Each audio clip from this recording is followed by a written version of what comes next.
Hello friends, लमोरे study में आपका फिर से स्वागत है। मैं विकास कुमार नए टॉपिक प्रतिरोध यानी रेजिस्टेंस के साथ। देखो, प्रतिरोध क्या होता है। अगर नॉर्मल वे में बात करें कि प्रतिरोध यानी आप किसी चीज़ का प्रतिरोध कर रहे हो, उसका उसका उल्टा, आपको कोई काम कह रहा है, उसका आप उल्टा कर रहे हो, प्रतिरोध कर रहे हो किसी भी चीज़ का, वो क्या प्रतिरोध है। और अगर फिजिक्स की भाषा में देखें अपन, तो आवेश प्रवाह में उत्पन्न अवरोध क्या कहलाता है? प्रतिरोध कहलाता है। यानी कि परिपथ के अंदर जो आवेश का प्रवाह हो रहा है, किसी चालक में आवेश का प्रवाह हो रहा है और उसके मार्ग में कोई रुकावट आ जाए, कोई बाधा आ जाए, कोई प्रतिरोध आ जाए, अवरोध आ जाए, तो वही क्या होता है? प्रतिरोध कहलाता है। इस प्रतिरोध को आर से डिनोट किया जाता है, आर से रिप्रेजेंट किया जाता है, यानी कि रेजिस्टेंस का आर यहां लिखा जाता है, आर। अब बात करें सामान्य रूप से कि ये तो परिभाषा हो गई सर, प्रतिरोध को जानेंगे कैसे, कैसे समझेंगे, कैसा होता है प्रतिरोध। तो भाई, आपके घर के अंदर जितने उपकरण होते हैं, आप बल्ब ले सकते हो, ट्यूबलाइट ले सकते हो, सीएफएल ले सकते हो, एलईडी ले सकते हो, ठीक है, टीवी है, फ्रिज है, कूलर, वो सभी के सभी क्या है? रेजिस्टेंस है, प्रतिरोध है। आप जैसे ही उसको परिपथ में लगाते हो, तो कुछ ऊर्जा जो होती है वो क्या करते हैं? उसका व्यय करते हैं, ठीक है ना। यानी कि विद्युत धारा जो होती है ना, कुछ विद्युत धारा होती है, वो क्या होती है? विद्युत ऊर्जा के रूप में वो उसका उपभोग करते हैं। जैसे आप हीटर लगाते हो, तो आपने परिपथ में हीटर लगाया, तो हीटर क्या होता है? गर्म होता है ना। किस कारण से गर्म होगा? जैसे आपने प्लग के अंदर, उसको परिपथ के अंदर आपने हीटर को लगाया, तो कुछ विद्युत धारा है ना, वो क्या हो जाती है? ऊष्मा के रूप में बदल जाती है, और जिससे पाकर वो हीटर का जो तंतु होता है वो क्या हो जाता है? गर्म हो जाता है। तो वो ही क्या है? प्रतिरोध है। यानी जितने उपकरण आप काम में ले रहे हो वो क्या है? प्रतिरोध है। क्यों? क्योंकि वे विद्युत धारा के मार्ग में रुकावट उत्पन्न कर रहे हैं। ठीक। अब बात करें ये प्रतिरोध निकल के कहां से आया। तो जर्मन वैज्ञानिक थे एक, ठीक है, नाम था उनका ओम। उन्होंने एक नियम दिया था कि कोई चालक आपके पास, वैसे तो इसको अगले वीडियो में पढ़ेंगे लेकिन फिर से बता देता हूं आपको थोड़ा सा, कि उन्होंने क्या कहा, किसी चालक की भौतिक अवस्थाओं को अगर स्थिर रखा जाए, जैसे ताप दाब, उनको स्थिर रखें, तो चालक के सिरों पर आरोपित विभवांतर यानी वी, और वो प्रवाहित धारा के समानुपाती होता है, यानी कि V समानुपाती I। समानुपाती का जब चिन्ह हटाते हो तो एक नियतांक आता है, प्रतिरोध नियतांक R, ठीक है। तो V बराबर आई आर या V बराबर आर आई, और यहां से R की वैल्यू क्या आ जाती है? R बराबर V अपॉन आई, ठीक है। चूंकि यह नियम किसने दिया था? ओम ने दिया था। तो इस प्रतिरोध का मात्रक भी क्या पता होता है? ओम। और ओम का जो प्रतीक होता है वो इस प्रकार से होता है, ठीक है। ओम का प्रतीक है, और प्रतिरोध का मात्रक क्या होता है? ओम। या दूसरा मात्रक कैसे निकाले? तो देखो, सूत्र में क्या है? आर बराबर वी बटा आई है। वी यानी विभवांतर, तो विभवांतर का मात्रक आपको पहले बता चुका, वोल्ट, बटा धारा, धारा का मात्रक क्या होता है? एम्पियर। तो वोल्ट बटा एम्पियर या वोल्ट प्रति एम्पियर हो गया प्रतिरोध का मात्रक। बात करें विमा की, तो विमा कैसे निकालें? अब देखो, अगर आप सीधा इसी वीडियो को देख रहे हो तो आपको सीधा विमा समझ में नहीं आएगी। आपको पहला ही पहला वीडियो देखना पड़ेगा जिसके अंदर क्या है, विमा के बारे में पूरा बताया गया, ठीक है। तो विमा कैसे निकालते हैं कि एसआई के 7 मूल मात्रक होते हैं, उन्हीं का उपयोग करके अपन क्या करते हैं, किसी भी राशि की विमा निकालते हैं। किस प्रकार से निकालें? जैसे यहां से अपने को किसकी विमा निकालनी है? प्रतिरोध की विमा निकालनी है। इसका मतलब आपको विभवांतर की विमा या विभव की विमा आनी चाहिए, और धारा की विमा। तो धारा की तो सीधी सी है कि ये तो एसआई का मूल मात्रक है, इसका मतलब इसकी तो विमा है ए। अब विभवांतर की विमा निकालने के लिए आपको पिछले वीडियो में बताया था मैंने कि V बराबर क्या होता है? W अपॉन Q, कार्य बटा आवेश, ठीक है ना। एकांक धनावेश को विद्युत क्षेत्र के किसी बिंदु तक लाने में किया गया कार्य विभव होता है, और विद्युत क्षेत्र में ही एकांक धनावेश को एक बिंदु से दूसरे बिंदु तक ले जाने में किया गया कार्य क्या होता है? विभवांतर होता है। उसी परिभाषा से V बराबर W अपॉन Q है। W यानी कार्य, तो कार्य की विमा क्या होती है? M1L2T-2, और आवेश की विमा A T, ठीक है। आवेश की विमा AT, तो ऊपर जाएगा तो ये क्या होगा? M1L2 टी तो हो जाएगा -3 और ए -1। तो ये तो आ गई विभव या विभवांतर की विमा, तो आपने लिख दी m1 L2 t -3 a -1 और बटा में विद्युत धारा की विमा a, और इस a को ऊपर ले जाओगे तो ये क्या हो जाएगा a-2। तो m1 L2 t -3 a -2 हो गई प्रतिरोध की विमा। अब बात करें प्रतिरोध का प्रतीक, यानी कि आपको क्या पता लगेगा परिपथ के अंदर कि ये प्रतिरोध है, ये एमीटर है। तो प्रतिरोध का जो प्रतीक होता है वो इस प्रकार से होता है। ऐसा परिपथ में कहीं भी आपको चिन्ह दिखे आप समझ जाओगे ये किसको दर्शा रहा है, प्रतिरोध को दर्शा रहा है, यानी रेजिस्टेंस को दर्शा रहा है। अब बात करें कि ये जो प्रतिरोध होता है ये किन किन बातों पर निर्भर करता है। पहली बात तो आपने समझी कि प्रतिरोध है ना, क्या होता है कि धारा के मार्ग में जो रुकावट होती है ना वही प्रतिरोध होता है। यानी कि जो आप उपकरण लगाते हो उनसे क्या होता है, धारा का मान में क्षय आ जाता है। यानी कि जो धारा होती है ना वो किसी ऊर्जा के रूप में बदलती है, वो क्या होता है आपका प्रतिरोध होता है, जो भी उपकरण आप लगाते हो। अब वो प्रतिरोध किन किन बातों पर निर्भर करता है, तो पहला जो है वो है चालक की लंबाई पर, यानी R प्रोपोर्शनल टू L। यानी चालक का प्रतिरोध, आपने कोई चालक तार लिया है, उसका जो प्रतिरोध होगा वो उसकी लंबाई के समानुपाती होगा। यानी कि जैसे जैसे आप लंबाई बढ़ाओगे वैसे वैसे उस चालक तार का प्रतिरोध बढ़ेगा। ठीक है। सेकंड है चालक के अनुप्रस्थ काट के क्षेत्रफल पर। अब ये अनुप्रस्थ काट का क्षेत्रफल क्या है, मान लो आपने कोई तांबे का तार लिया ये, और इसकी जो मोटाई होती है ना वो ही क्या होता है, अनुप्रस्थ काट का क्षेत्रफल होता है। ठीक है ना।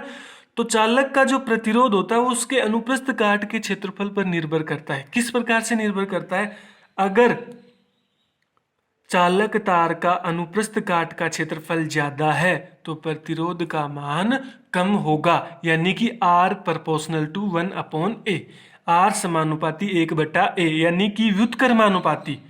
प्रतिरोध जो होता है वो अनुप्रस्थ काट के क्षेत्रफल का व्युत्क्रमानुपाती होता है।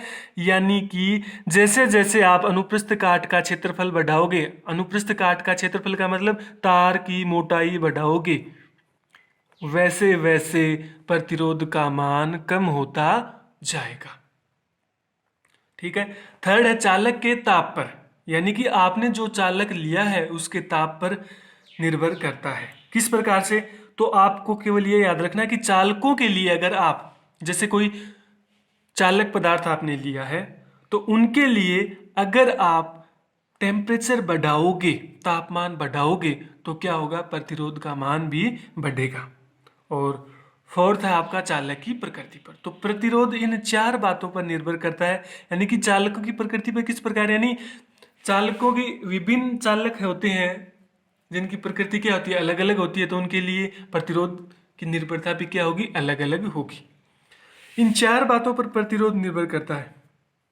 अब अगर यहाँ लंबाई और प्रतिरोध के अंदर ग्राफ खींचा जाए तो इस प्रकार से होगा, जैसे जैसे लंबाई बढ़ेगी वैसे वैसे प्रतिरोध का मान बढ़ेगा, यानी R प्रोपोर्शनल टू L। तो आपको ग्राफ ऐसा मिलेगा, एक सीधी रेखा मिलेगी। ठीक है। और सेकंड है अनुप्रस्थ काट के क्षेत्रफल पर प्रतिरोध किस प्रकार से निर्भर करेगा। तो इस ग्राफ में आपने एक्स एक्सिस पे तो क्या लिया है, अनुप्रस्थ काट का क्षेत्रफल, और वाई एक्सिस पे क्या लिया आपने, रेजिस्टेंस यानी प्रतिरोध। तो देखो जैसे जैसे आप क्या करोगे, अनुप्रस्थ काट का क्षेत्रफल का मान बढ़ेगा और वैसे वैसे क्या हो रहा है, प्रतिरोध का मान कम होता जा रहा है। ठीक है। तो अनुप्रस्थ काट के क्षेत्रफल के तो व्युत्क्रमानुपाती होता है प्रतिरोध, और लंबाई के समानुपाती होता है। ठीक है। तो कुछ फैक्ट्स देख लो कि अगर आप चालक तार की लंबाई दुगुना कर दोगे तो उसका प्रतिरोध भी कैसा हो जाएगा, दुगुना। और अगर आप चालक तार का अनुप्रस्थ काट का क्षेत्रफल आधा कर दोगे तो प्रतिरोध कितना हो जाएगा, दुगुना हो जाएगा।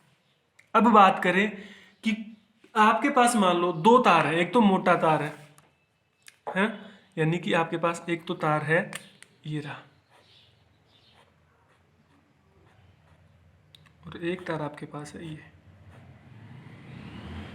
मैं केवल मोटाई की बात कर रहा हूं, लंबाई की बात नहीं कर रहा। ठीक है ना। तो कौन से तार का प्रतिरोध कम होगा, कौन से तार का प्रतिरोध कम होगा, अनुप्रस्थ काट का क्षेत्रफल क्या कहता है कि R प्रोपोर्शनल टू 1/A, यानी जिस तार के अनुप्रस्थ काट का क्षेत्रफल ज्यादा है, यानी मोटाई ज्यादा है, उसका प्रतिरोध क्या होगा, कम होगा। यानी कि इस मोटे तार का प्रतिरोध कम होगा। पहला क्वेश्चन। सेकंड क्वेश्चन यहां से क्या बनता है कि इन दोनों तारों में से कौन से में ज्यादा विद्युत धारा प्रवाहित होगी। बताओ देखे कि एक तो पतला तार है और एक मोटा तार है, इनमें से कौन से में ज्यादा विद्युत धारा प्रवाहित होगी। तो देखो लगभग बच्चों का आंसर क्या आता है, सबसे पहले जब ये क्वेश्चन होता था उनका आंसर आता है सर पतले तार में, जो कि गलत है। मैं प्रतिरोध की बात नहीं कर रहा, मैं धारा की बात कर रहा हूं, आई, न कि प्रतिरोध की। धारा कौन से में ज्यादा बहेगी, भाई धारा तो उसमें ज्यादा बहेगी जिसका प्रतिरोध का मान कम है, सीधी सी बात है। यानी कि आवेश प्रवाह में उत्पन्न अवरोधी तो प्रतिरोध होता है, और अगर धारा का मान उसी चालक में ज्यादा हो जिसमें प्रतिरोध का मान कम होगा। मान लो आपके पास कोई परिपथ है, ये परिपथ आपके पास,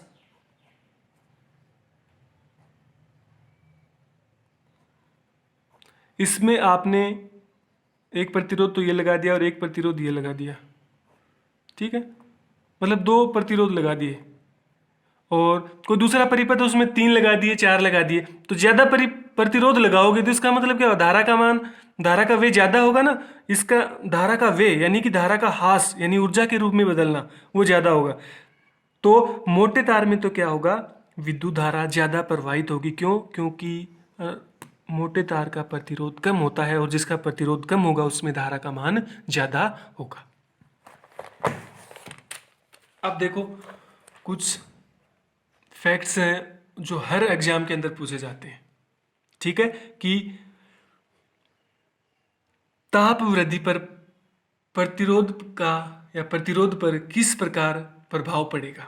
तो धातुओं के लिए यानी जो चालक होते हैं, धातु होती हैं, अगर उनका आप क्या करोगे, ताप बढ़ाओगे तो प्रतिरोध का मान भी क्या होगा, बढ़ेगा। यानी धातु हैं या चालक पदार्थ हैं, ठीक है, अगर उनको आप गर्म कर रहे हो, उनका तापमान बढ़ा रहे हो, तो उनका प्रतिरोध भी क्या होगा, बढ़ेगा, ठीक है। और प्रतिरोध बढ़ेगा इसका तात्पर्य क्या हुआ, उनकी चालकता कम होगी, यानी उनके अंदर विद्युत धारा का मान कम होगा। सेकंड है ठोस है धातुओं के लिए, तो ठोस है धातुओं के लिए कोई निर्भर नहीं करता। थर्ड है अर्धचालक। अर्धचालक जैसे कौन से होते हैं, सिलिकॉन है, जर्मेनियम है, वो क्या होते हैं, अर्धचालक होते हैं। अर्धचालकों के लिए अगर आप ताप बढ़ा रहे हो तो प्रतिरोध का मान क्या होगा, कम होगा, और प्रतिरोध का मान कम होगा तो उन पदार्थों की चालकता बढ़ेगी। किस प्रकार से, अर्धचालक है, जैसे मान लो आपके पास सिलिकॉन है, आप उसको गर्म कर रहे हो, ठीक है, एक स्थिति ऐसी आएगी कि उनमें विद्युत धारा का प्रवाह होने लग जाता है, यानी कि वे चालकता दर्शाने लग जाते हैं, ठीक है। तो चालकता दर्शाने लग जाते हैं, तो इससे क्या निष्कर्ष निकला, अगर चालकता दर्शा रहा है इसका मतलब उसका प्रतिरोध कम हुआ तभी तो विद्युत धारा का प्रवाह हुआ ना। तो अर्धचालकों में हमेशा क्या होता है, जैसे जैसे अर्धचालकों का आप ताप बढ़ाओगे वैसे वैसे प्रतिरोध कम होगा, यानी उनकी चालकता क्या होगी, बढ़ेगी। विद्युत अपघट्य पदार्थों के लिए क्या होगा, जैसे जैसे आप क्या करोगे, ताप बढ़ाओगे प्रतिरोध का मान कम होगा, और प्रतिरोध कम होगा तो उनकी चालकता बढ़ेगी, ठीक है। ऐसे ही आयनीकृत गैसों के लिए पर ताप बढ़ाओगे प्रतिरोध कम होगा। ये फैक्ट्स सीधे पूछे जाते हैं, निम्नलिखित में से गलत कथन को छांटो। गलत का मतलब क्या, आपको सही पता होना चाहिए, ठीक है। मिश्र धातुओं के लिए क्या होता है, लगभग नियत होता है, यानी मिश्र धातुएं हैं, अगर आप उनको क्या करोगे, गर्म कर रहे हो, तो जो उनका प्रतिरोध है वो लगभग क्या रहता है, नियत ही रहता है, ठीक है। Thank you. अगर वीडियो पसंद आए तो लाइक एंड शेयर जरूर करना।